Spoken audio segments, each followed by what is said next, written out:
waaw salaamaaleykum wa rahmatulah barakaatu mbokki mouvement jàppoo suxali suñu gox mbokki àddina wërngal këpp ñi bokk ci commune bu Diagane Barka nekk si arrondissement bu Djilor ci département bu Foundiougne région bu Fatick tey jii nag ñu ngi wéyal suñu tournée mouvement jàppoo suxali suñu gox rawatina njiit li di Mouhamed Nassir Cissé tey jii ñu ngi ñëw fii ci Ndofane Ndari Mousso mu nekk dëkk boo xamante ni nag dëkk bu mag a mag la di yëngatu si wàllu mbay tey jii nag si mbayum maraîchage mi nga xamante ni Mouhamed Nassir Cissé moom la indi mu nekk développement première bu am si commune Diagane Barka tey jii tool bi ngeen di gis ni macha allah gulet mu am si histoire Ndofane mu nekk benn toolu suppame ak soble boo xamante ni tey jii lépp mu ngi naat fii ci dëkk bi. mu nekkoon loo xamante ni xam-xam bu doon nelaw la nekkoon liggéey boo xamante ni bu doon nelaw la waaye tey jii si njàppandalo Mouhamed Nassir Cissé si lañ ko amalee fii ci Ndofane Ndari Mousso ak beneen lom bu initié bu engagé muy Cheikh Touré mi nga xamante ni moom moo daal di jël ay moyenam daal di ko exploité fii ci Ndofane ba tax na tey jii ngeen gis li nu mel am fii nii wax dëgg yàlla si xarnu bi lu nu mel mosta am si Ndofane kon tey jii mouvement jàppoo suxali suñu gox ak seen i liggéey yaakaar naa ne jéggi na frontières yi jéggi na fi nga xamante ni moom moo di département bu Foundiougne waaye àdduna wërngal këpp ñoom ñoo war a seetaan àddina wërngal këpp ñoo war a bàyyi xel li nga xamante ni moom moo di liggéeyu Mouhamed Nassir Cissé di bàyyi xel liggéeyu mouvement jàppoo suxali suñu gox bi nga xamante ni commune bu Diagane Barka nekkoon na commune boo xamante ni bu faible la bu néew doole la waaye tey jii ni population bi yëpp mën nañu wax ne semence jeex na fi ndaw ñi ak jigéen ñi ñëpp ñu ngi xëy di daan doole di yeewoo si seen i kër di amee seen teranga si seen i buntu kër ndax boo xoolee lii nii ab clôture la kër gaa ngi ko wër ci côté bu nekk te tey teranga ngi fi képp ku ñu waxoon ne million mu ngi nelaw si sa ginnaaw kër di nga ko weddi ci sa xel waaye tey jii nii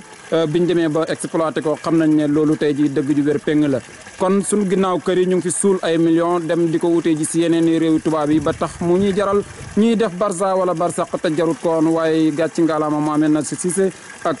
mboolem waa jàppoo suxali suñu gox ñu ngi gis coordinateur ak ki nga xamante ni moom moo di monsieur le maire Mamadou Ba ak monsieur Demba Sall ak suñu beneen naataango boo xamante ni xam-xamam mu ngi màcc si wàllum mbayum maraîchage mu jógee fële si Thiès kaay benn dëkk ñaari gaar ñëw tey jii fii si Ndofane Ndari Mousso di amal li nga xamante ni moom moo di saytu liggéey bu am solo bi ñu ngi leen di jaajëfal bu baax a baax yéen ñi nga xamante ni yéen ñuy topp moo xam ñi si bit réew mi la ak ci bitim réew waaye ñu ngi wax ministre bi yore wàllu mbay meek wàllum environnement bi na ko nag am nga koo xamante ni yaa ngi ko war a delloo njukkal mu nekk fii si commune bu Diagane Barka ñu naan ko Mouhamed Nassir Cissé ndax li mu liggéey ci commune bi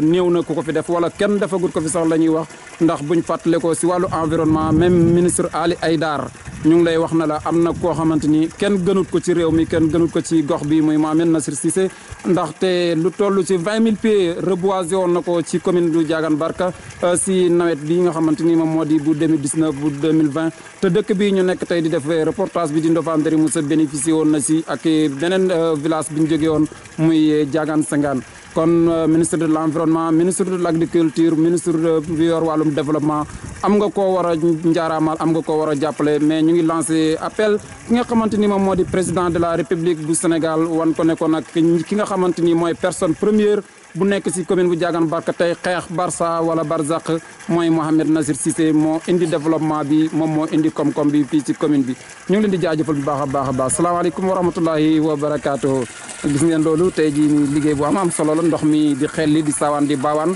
amul jënd carburant amul dara machines yi pompe solaire yi tableau yi lépp mu génne si ay millions yi millions te ñaar fukki dëkk ak ñett yi bokk ci commune bi yëpp foo ci dem lu nu mel rek nga fiy gis kon njaaraama Mouhamed Nassir Cissé waaye du ma dëñ na la président de la république am nga koo war a njukkal ministre de l'environnement am nga koo war a njukkal hatta ministre de l'assainissement ndaxte président de la république bi mu génnee ci 4 janvier bi ne nañ set setal fekk na Mouhamed Nassir Cissé ci mois de août la ko débuté fii ci commune Diagane Barka ba tax na le 29 décembre bi passé ñun fekk na ci lañ defoon suñ finaliste bi nga xamante ni mooy dëkk bi gën a am assainissement ci commune Diagane Barka kon président jàppal ne boo jógee it am na ku la njëkk a jóg te mu ngi lay liggéey yaa ko ëpp doole kaay dimbale si ñu kaay dimbale population bi ñu ngi sant di gërëm di leen wax ne ngeen teg seen baaraam foofu jaa ngeen jëf